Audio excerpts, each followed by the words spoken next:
안녕하세요. 오늘도 사연살롱을 찾아주셔서 감사합니다. 분당에 사는 30대 여성이에요. 아버지 눈을 뜨게 하려고 공양미 300석에 인당수에 뛰어든 심청이 얘기 다들 아시죠? 요즘에도 그런 심청이가 있다면 믿으시겠어요? 얼마 전까지 전 현대판 심청이었어요. 그렇다고 부모를 위해 목숨을 희생한 건 아니고 아빠 사업을 위해 주요 거래처 오너가의 시집을 갔더랬죠. 결과적으로는 실패였어요. 지금은 그 집을 나와 연을 끊고 살 정도니까요. 애초에 그런 결혼은 하지 말았어야 했는데 그러지 못한 게 지금 와선 후회스럽기만 하네요. 그렇다고 부모님 탓을 하려고 이렇게 사연을 보내는 건 아니에요. 친정을 위한 결혼이었다고는 해도 남편이 마음에 들지 않았다면 결혼을 하지는 않았을 테니까요. 저희 아빠는 의료기기 회사를 하세요. 직원이라고 해봐야 5명이 고작인 작은 회사죠. 그런 영세업체다 보니 거래처 유지를 위해 사장인 아빠도 영업을 뛰어야 했어요. 의대에 가고 싶었지만 집안 사정 때문에 고등학교를 졸업하곤 바로 취업 전선에 뛰어들어야 했던 아빠는 제가 아빠의 꿈을 이루어주기를 바라셨어요. 접대를 마치고 술에 취해 돌아오는 날이면 아빠는 술 냄새를 폴폴 풍기며 저에게 그러셨어요. 우리 혜진이는 커서 꼭 의사가 되어야 한다. 그래서 아빠 한을 꼭 풀어줘야 해. 알았지? 정확히 한의 의미가 뭔지도 모르던 어린 아이였지만 축 처진 어깨로 어린 딸 앞에서 간절한 소망을 읊조리던 아빠의 모습에 가슴이 뭉클했어요.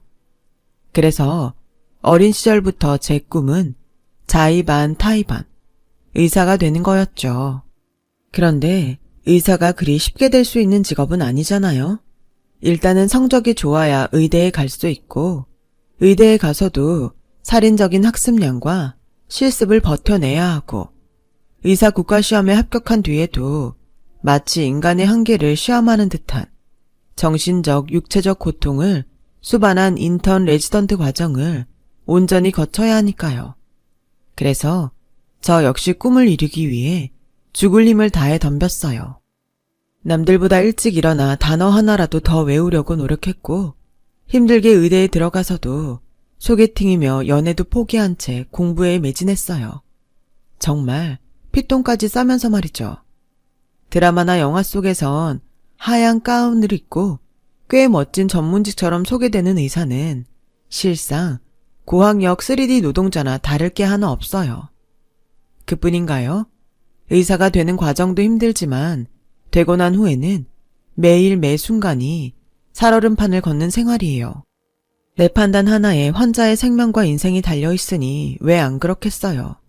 거기다 돈은 또 얼마나 많이 드는데요. 자식을 의대에 보내려면 부모님은 정말 허리가 휘어질 정도라니까요. 사실 저도 몇 번이나 포기할까 고민을 했는지 몰라요. 그럼에도 포기하지 못했던 건 아빠의 간절한 소망이었기 때문이죠.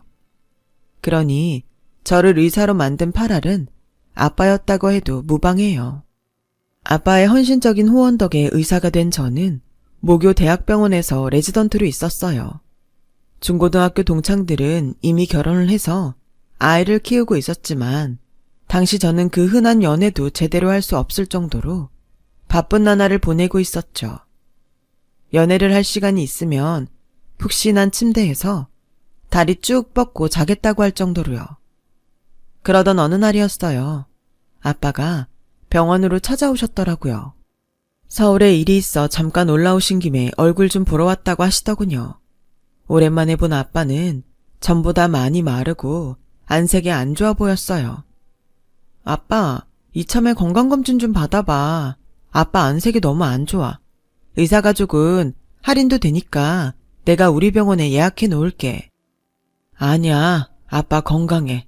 그보다 아빠는 우리 딸이 더 걱정인걸? 밥은 잘 챙겨 먹고 있는 거니? 어떻게 볼 때마다 살이 빠져있니?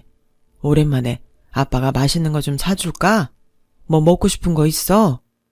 아빠, 미안한데 내가 또 들어가 봐야 해서 밥은 같이 못 먹을 것 같아. 밥은 먹은 걸로 할게. 그래. 혜진아, 바쁜데 아빠가 이런 부탁까지 해서 미안한데 너 말이야, 선보지 않을래? 너도 이제 나이도 찼고 시집 가야지. 꼭 결혼하라는 건 아니고 한번 만나보는 것도 나쁘지 않을 것 같아서 어떻게 안 될까? 그날 아빠는 평소와는 달라 보였어요. 아빠가 딸한테 선보라는 얘기 충분히 할 수 있죠. 그런데 아빠가 그 말을 너무 미안한 표정으로 하시는 거예요. 그때는 응급콜이 들어와서 나중에 다시 이야기하자고 하곤 서둘러 자리를 떴는데 하루 종일 아빠의 표정이 머리에서 떠나지 않더라고요. 그래서 아빠한테 전화를 했어요. 혹시 그 선자리에 내가 나가야 하는 이유가 있는 거냐고요. 그랬더니 아빠가 잠시 말을 잇지 못하더라고요. 그러더니 딸, 아빠가 괜히 걱정을 끼쳤나 보구나. 그냥 우리 딸 처녀 귀신 될까봐 걱정돼서 그랬던 거야. 그러니까 너무 신경 쓰지 마. 말은 그렇게 했지만 신경을 안 쓸 수는 없었어요. 그래서 엄마한테 전화를 했더니 그러더라고요. 사실 아빠 회사 거래처 원장님이 너를 자기 아들이랑 선 좀 보게 해달라고 부탁을 했던 모양이야.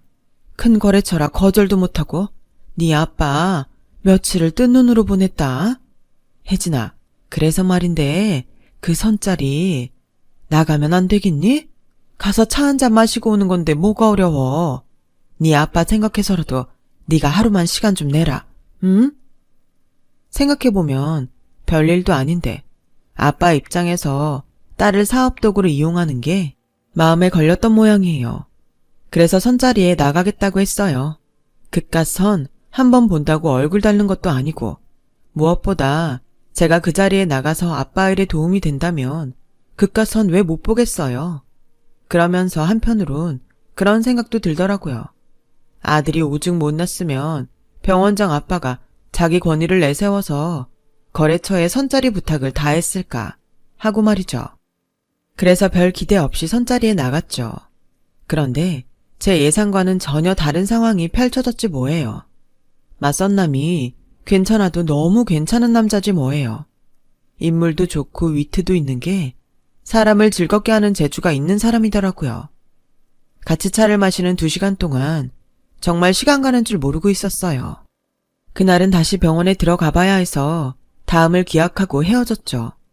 그날 밤 엄마한테 전화가 왔길래 사람이 너무 괜찮더라고 했더니 엄마도 꽤 놀라는 것 같더라고요. 그래? 그래서 또 만나기로 했어? 주말에 만나기로 했어. 사람이 말도 잘 통하고 유쾌하더라고. 그런 제 말에 엄마 옆에서 통화 내용을 전해 듣던 아빠도 한시름 놓으셨어요. 그렇게 주말이 되었고 저는 맞선남과 해화동에서 만나 연극도 한 편 보고 저녁 겸 간단한 술자리를 가졌어요. 겨우 2번째 만남이었는데도 전부터 알고 지내던 사이처럼 너무 편하고 좋더라고요. 이런 사람이라면 평생을 같이 살아도 친구처럼 즐겁게 살 수 있을 것 같다는 생각이 들었죠. 그리고 그건 저 혼자만의 생각은 아니었던 모양이에요. 아빠랑 원장님이 통화를 하셨는데 그 집 아들이 저를 마음에 들어 한다고 그러시더래요. 그러시면서 결혼을 전제로 사귀면 어떻겠냐고 물으셨대요. 비록 맞선을 보는 과정은 찜찜했지만 그래도 상대가 괜찮은 사람이라 저도 더 만나보고 싶다는 생각이 들던 참이었어요. 물론 잘 되면 좋겠지만 혹시라도 만나다 헤어지기라도 하면 아빠 회사에 타격이 생기진 않을까 걱정이 됐던 것도 사실이에요. 하지만 그렇다고 시작도 하기 전에 포기하는 건 너무 비겁한 행동인 것 같더라고요. 그래서 만나보겠다고 말씀드렸죠. 혜진아, 정말 마음에 드는 거 맞지?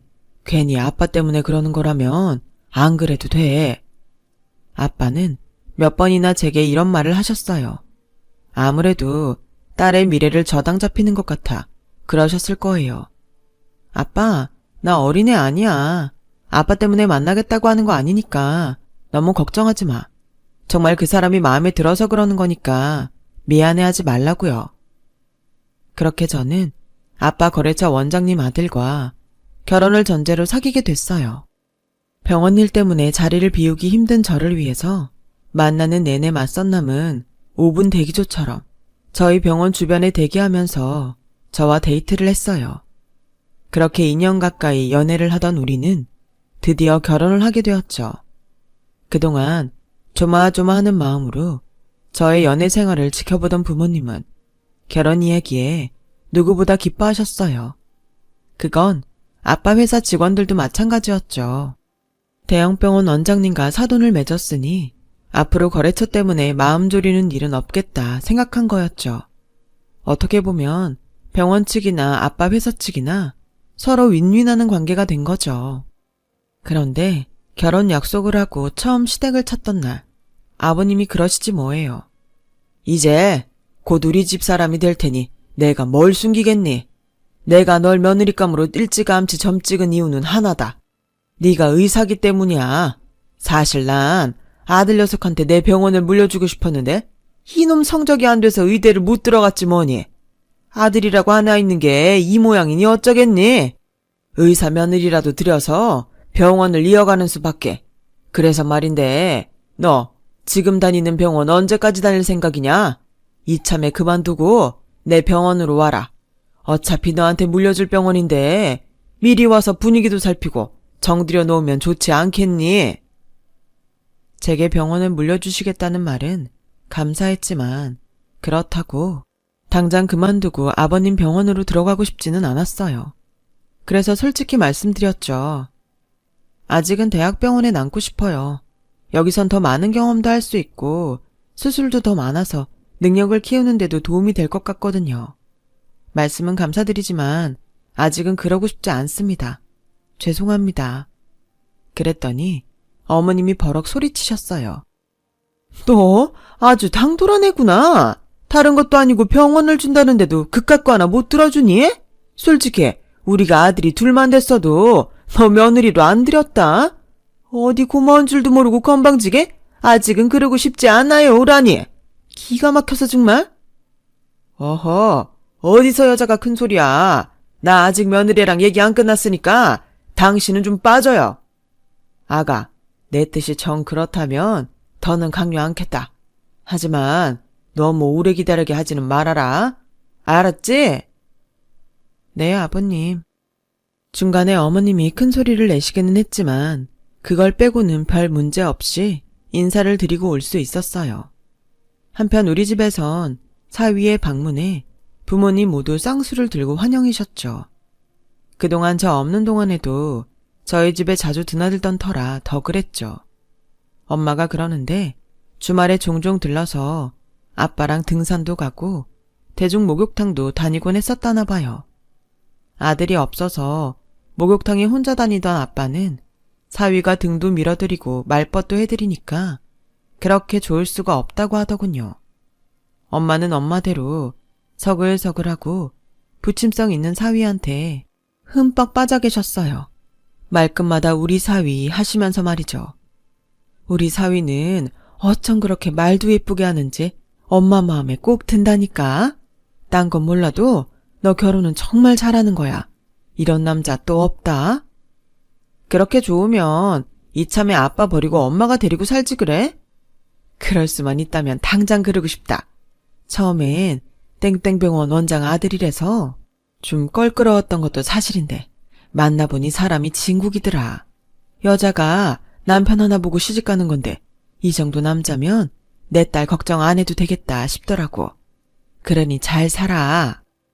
누가 보면 내가 도살장에 끌려가는 손 줄 알겠네. 좋으면 좋은 거지 그 눈물은 또 뭐야. 나 누구보다 잘 살 테니까 내 걱정 그만하고 사세요. 그때까지만 해도 저는 별다른 걱정이 없었어요. 남편과 제 직장이 서울이라 당연히 분가를 해야 하니 시집살이 할 걱정도 없었고 시부모님이 살갑지는 않아도 저를 못살게 괴롭히는 분들도 아니었으니까요. 시간이 지나 서로 익숙해지길 기다릴 뿐이었죠. 그런데 결혼 생활이 그리 내 마음대로 흘러가지는 않더라고요. 결혼을 하고 처음 맞는 명절이었어요. 병원 일이 바빠서 명절 당일 아침에야 시댁에 들리게 됐는데 그게 어머님 신기를 불편하게 했던 모양이에요. 제가 현관에 들어서자마자 참았던 화를 쏟아내듯 버럭 소리를 치셨어요. 니네 병원엔 의사가 너뿐이라더냐? 시집와서 처음 맞는 명절인데 어쩜 시애미한테 일을 시켜? 네가 얼마나 잘난 의사인지는 몰라도 나한텐 그저 며느리다. 며느리 본분이 뭐냐? 남편 건사하고 시부모 잘 모시는 거 아니니? 그런데 지금이 몇 시냐? 어떻게 된 게 시집 온 지 2달도 안 된 며느리가 시애미한테 조상 차례상을 차리게 해? 병원 핑계 댈 거 없다. 그러게 진작 너보고 그러지 않든 대학병원 그만두고 우리 병원 와 일하라고. 그랬으면 이런 일 없잖니. 어른 말을 동네 똥개 짖는 걸로 하니? 이거야 원? 이 나이에 내가 며느리 시집살이 하게 생겼으니? 그때 알았어요. 어머님이 왜 그렇게 저보고 아버님 병원에서 일하라고 하셨는지를요. 어머님은 그저 저를 가까이 두고 부려먹고 싶었던 거였어요. 차례도 지내기 전에 어머님이 소리를 지르시자 이번에도 아버님이 한 소리 하셨어요. 조상들 모셔놓고 어디서 큰 소리야? 병원 일 하다 보면 그럴 수도 있지. 그깟 차례상 하나 차렸다고 며느리를 쥐잡듯 잡아? 솔직히 전이랑 나물 당신이 한 것도 아니잖아. 괜히 명절 아침부터 큰 소리 내지 말고 어서 차례부터 지내자고. 아버님은 무뚝뚝하신 분이지만 결정적인 순간엔 제 편이 돼주셨어요. 이후로도 어머님은 사사한 것까지 트집을 잡아가며 저를 추궁하셨고 그럴 때마다 아버님과 남편이 번갈아가며 저희 바람막이가 돼주었어요. 그래서 아버님께는 늘 마음속으로 고맙게 생각하고 있었죠. 아버님의 본 모습을 보기 전까지는요. 결혼하고 2년이 넘었을 무렵 모처럼 휴가를 받아 남편과 친정에 갔어요. 그동안 부모님 생신 때도 제대로 못 찾아뵙고 명절에도 얼굴만 잠깐 비추고 와서 미안하던 참이었거든요. 토요일 오전이라서 아빠도 집에 계실 줄 알았는데 골프를 치러 가시고 안 계시더라고요. 아빠가 골프를 쳐? 언제부터? 한 2년 됐을까? 근데 골프가 그렇게 힘든 운동이니? 보기엔 설렁설렁 걸어다니면서 하는 운동이라 별로 힘들지 않을 것 같았는데 네 아빠를 보니 그런 것도 아닌 것 같더라. 골프만 치고 왔다 하면 며칠을 끙끙대고 앓는다니까. 아무리 그만두려고 해도 도통 말도 안 듣고 미치겠다. 차라리 잘됐다. 네가 아빠한테 얘기 좀 해봐. 골프 치다 사람 잡겠어. 사장이긴 해도 영어까지 뛰며 일하는 아빠가 운동을 시작했다니 다행이긴 했지만 엄마 얘기를 들어봐선 도움은커녕 오히려 독이 된 것 같았어요. 그래서 남편과 함께 아빠가 가셨다는 골프장으로 가봤어요. 아빠의 상태를 보고 병원에 모시고 갈지 말지를 결정하려고요. 그런데 골프 주차장에서 못 볼 꼴을 봤지 뭐예요. 아빠가 그 무거운 골프백을 3개나 둘러매고는 낑낑거리며 걸어오더라고요. 그런데 그 뒤로 어머님과 아버님이 히히덕거리며 오고 있지 뭐예요. 두 손 가볍게 말이죠. 저희 아빠가 시부모님 골프백을 혼자 들고 왔던 거예요. 그런데 그 다음이 압권이었어요. 이봐, 사돈, 땡땡사에서 새로 나온 골프클럽 풀세트가 있는데 이참에 그걸로 좀 바꿔줘. 다음 주 주말에 의대 동기들이랑 시합이 있으니까 그때 가져갈 수 있게 맞춰서 병원으로 가지고 오라고. 운동은 뭐니 해도 장비빨 아닌가. 어머, 그럼 나도 좀 바꿔줘요. 안 그래도 내 건 너무 낡아서 들고 다니기 창피했는데 잘 됐네. 기왕 사는 거 골프백도 하나 부탁해요. 사돈이랑 같이 골프 치니까 너무 좋다. 백도 들어주고 골프채도 사주고. 아참, 안사돈한테 이달 말에 우리 집 제사 있는 거 말했어요? 지난 추석 때 했던 산적꼬치 이번엔 고기 좀 좋은 걸로 쓰라고 하세요. 지난번 건 좀 질기더라. 하는 김에 육전도 좀 하라고 하고요. 나이가 들어 그런가 요즘은 그렇게 육전이 땡기더라고. 아빠는 무거운 골프백을 3개나 들고서 애써 웃고 있더라고요. 그 모습을 보는데 눈물이 핑 돌았어요. 아빠는 그동안 골프장에 운동하러 다닌 게 아니라 시부모한테 골프 셔틀을 당하고 있었던 거예요. 거기다 우리 엄마는 시댁 제사며 명절 음식까지 해나르고 있었고요. 가슴에 커다란 돌이 꽉 박힌 것처럼 먹먹해서 숨도 쉬기 힘들었어요. 그래서 헉 하고 숨을 몰아쉬는데 참았던 눈물이 쏟아져 내리더군요. 그대로 바닥에 주저앉아 오열을 하는데 그 모습을 아빠가 보신 거예요. 아빠는 들고 있던 골프 가방을 바닥에 뚝 떨어뜨리셨죠. 그랬더니 아버님이 득달같이 달려들어 저희 아빠를 밀치곤 재빨리 골프백을 집어들더군요. 미쳤어? 이게 얼마짜린데 떨어뜨려? 뒤이어 시어머니도 카랑카랑한 목소리로 빽 질렀어요. 어머, 미쳤나봐. 사돈 제정신이에요? 이걸 함부로 다루면 어떡해. 하여간 무식하면 힘이라도 세든가 뭐 하나 잘하는 게 없어. 어쩜 딸이나 애비나 마음에 드는 구석이 없어. 아우 짜증나. 그때였죠.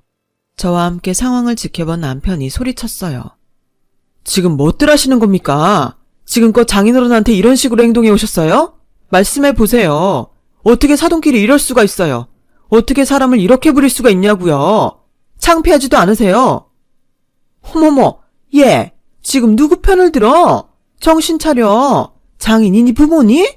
어떻게 엄마 아빠 앞에서 장인 편을 들 수가 있니? 네 처가 그렇게 하라디? 마누라가 예쁘면 처갓집 말뚝에도 저런다더니 네가 그 짝이구나. 여보, 당신이 뭐라고 좀 해봐요. 이놈의 자식이 어디 부모 앞에서 큰 소리야. 네 눈에는 장인만 보이고 애미애비는 안 보이냐? 그리고 우리가 뭘 그렇게 잘못했다고 그러냐? 네 장인은 나한테 사돈이기도 하지만 내 병원이 먹여 살리는 회사 사장이기도 해. 고객 접대하는데 이 정도는 기본이지? 뭐가 문제라고 따져? 이봐, 사돈, 내 말이 틀려? 틀리면 말을 해보라고. 아빠는 주먹을 부들부들 떨면서 안간 힘을 다해 참고 계셨어요. 그 모습을 보니 더는 못 참겠더라고요. 접대라고요? 아빠, 말해봐요. 지금 접대 중인 거야? 그런 거야? 미안하다. 난 그저 못난 친정아빠 때문에 네가 시댁에서 구박받을까 봐 걱정돼서 거절도 못하고 바보처럼 못난 모습을 보였구나. 아빠가 미안하다. 들으셨죠? 저희 아빠는 사돈으로서 당신들의 만행을 참았던 건데 두 분은 접대를 받았다고 하시니 답 나왔네요. 두 분 수백만 원짜리 골프클럽에 빼까지 접대를 요구하신 거 맞죠? 어머, 얘는 방금 시아버지가 한 말 못 들었니? 왜 똑같은 걸 물어? 어머님은 접대로 저희 엄마가 만든 명절 음식에 제사 음식까지 받았고요. 확실하죠? 어머님이 콧방귀를 끼며 말했어요. 그래, 접대로 받았다. 왜? 그럼 두 분은 범법행위를 하신 거네요. 김영란법을 어긴 셈이라고요. 거기다 인신공격까지 했으니 이것도 그냥 넘길 수만은 없겠네요. 저 당장 경찰에 신고하겠어요. 그동안 당신들이 우리 아빠한테 뜯어간 거, 우리 엄마 노동력 착취한 거, 인간 같지 않은 행동을 하고도 창피한 줄 모르고 뻔뻔하게 막말한 거 법정에서 다 돌려받을 거라고요. 인간의 모습을 하고 있다고 해서 다 인간인 건 아니에요. 어떻게 행동을 하느냐로 판가름되는 거니까. 너 지금 시부모 앞에서 그게 할 소리냐? 네가 그따위로 나오면 내가 너한테 병원 물려줄 것 같아? 어림도 없어. 그깟 병원 누가 봤는데요? 아버님이 하도 의료사고 내놔서 병원 평판 안 좋으니까 제 명을 빌려다가 이름 바꿔 달려고 하는 거 누가 모를까 봐요? 이 바닥 넓은 것 같아도 한 다리 건너면 다 친구고 동기고 사돈의 팔촌인 거 몰라요? 그쪽 병원 평판 더러운 거 결혼하기 전부터 알고 있었어요. 병원 문 닫는 거 오늘 내일 한다는 것도 진작부터 알고 있었다고요. 하긴 인성이 바닥인데 실력은 어련할까. 안 봐도 비디오지. 그러니까 내가 원치 않는 병원 가지고 준다 어쩐다 공수표 날리지 말고 법정에 설 생각이나 하라고요. 더러운 시궁창도 못한 인간들아. 그 길로 저는 아빠를 모시고 친정으로 왔어요. 그리고 그동안 저희 부모님이 시부모한테 당한 것들을 하나도 빠짐없이 녹취의 변호사를 찾아갔어요. 덕분에 시아버지는 의료사고 소송과 더불어 저희가 건 소송까지 아주 눈코 뜰 새 없이 바빠졌죠. 그동안 납품업체에 얼마나 악독한 짓을 해왔는지 저희 아빠가 땡땡 병원을 상대로 소송을 걸었다는 소문을 듣고 여러 업체에서 소송에 동참하겠다고 연락이 왔지 뭐예요. 결국 시아버지 병원은 엄청난 소송과 병원 경영 악화로 병원 문을 닫게 되었고 엄청난 액수의 위자료를 물게 되었어요. 그리고 저 역시 남편과 이혼을 하게 되었고요. 남편은 그동안 자기 부모님이 잘못한 것들을 대신해 평생 저희 부모님께 죗값을 치러 나갈 테니 이혼만은 철회해달라고 했지만 도저히 그럴 수가 없더라고요. 남편을 볼 때마다 그날 저희 아빠가 당하던 모습이 떠올라 속에서 천불이 났거든요. 그래서 눈물을 머금고 이혼을 감행했어요. 아무래도 그게 최선인 것 같아서요. 소송 이후 아빠는 회사를 정리하고 캠핑카를 구입하셨어요. 남은 인생은 엄마랑 여행을 다니면서 즐기고 싶으시다고요. 수십 년을 가족을 위해 희생하셨으니 그 정도 호사는 누릴만 하다 싶어 저는 전적으로 찬성을 했어요.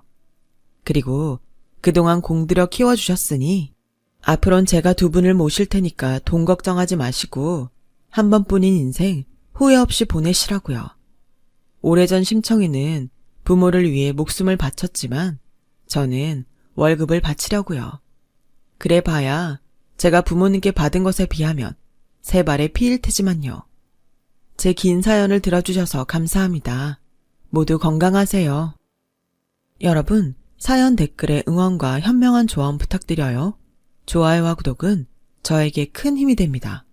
오늘도 좋은 일 가득하세요.